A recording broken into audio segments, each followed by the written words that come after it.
It's 8:30. Good morning. I'm Ian Crouch with Hunter News. An elderly woman has endured a frightening ordeal after she was threatened at knife point at a Morisset supermarket.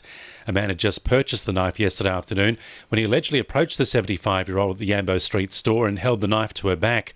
Shoppers alerted a female police officer who just walked into the store, and the senior constable drew her gun and called on the man to drop the weapon. But he refused, and the officer continued to negotiate with him while backup arrived.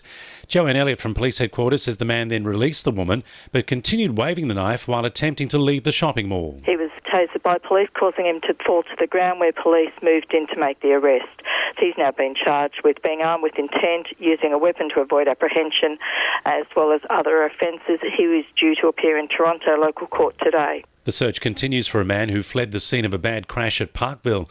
The man was driving a green Holden Commodore sedan on the New England Highway just after 2 this morning when he lost control and slammed into a power pole at high speed.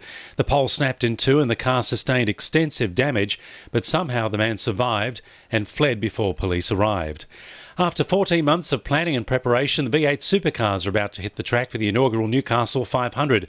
The Aussie race cars class have their first practice session getting underway shortly, followed by the Toyota 86 cars, V8 Utes and Touring Car Masters practice sessions, with the V8 supercars taking to the track for the first time just after midday. 150,000 people are expected in the city over the next 3 days.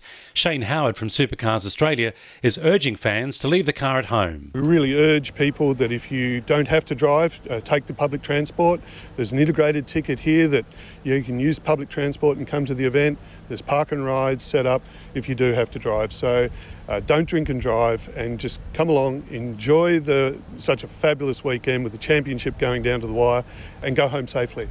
State Greens MP Justin Field says it's a moral issue for the Independent Liquor and Gaming Authority to extend the deadline for submissions in its review of Newcastle's lockout laws. The Upper House is calling on the authority to extend the deadline until February 22nd. He says the current December 13 deadline is too soon for community members to have their say. I'm writing to the authority now, letting them know that this motion has been passed by the Upper House. I think it has significant moral weight, and I call on the authority and its chair to take notice of that and extend the submission time. I think that's in the interest of the community, and it's in the interest of good process and transparency on a really critical decision. Poor communication and a lack of proper planning is being blamed for the sale of the Mambo wetlands at Port Stephens. Duty MLC for Port Stephens, Catherine Cusack, says both sides of politics and bureaucrats failed to properly protect the site. Now she says efforts are underway to reclaim the site and create a public reserve. We are in some pretty lengthy bureaucratic processes that all need to be allowed. From an integrity point of view, we need to fix this the right way. I know that this is frustrating for people, but I'm certainly prepared to be patient and absolutely focused on doing everything I can to protect these and ultimately restore it into a consolidated public reserve protected in perpetuity. The Hunter Research Foundation's latest economic results reveal a confidence boom in Hunter businesses.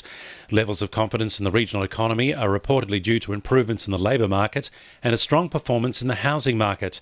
Lead economist for the foundation, Dr. Anthea Bill, says the improvements are likely to flow through to households. To the extent that businesses' profitability and buoyancy feeds into employment and investment, that will feed into employment and wage growth in the household sector, and we might see some increased consumer spending, so it's flowing through that way. But that's certainly a trickle down that we'd definitely like to see in the local economy and nationally.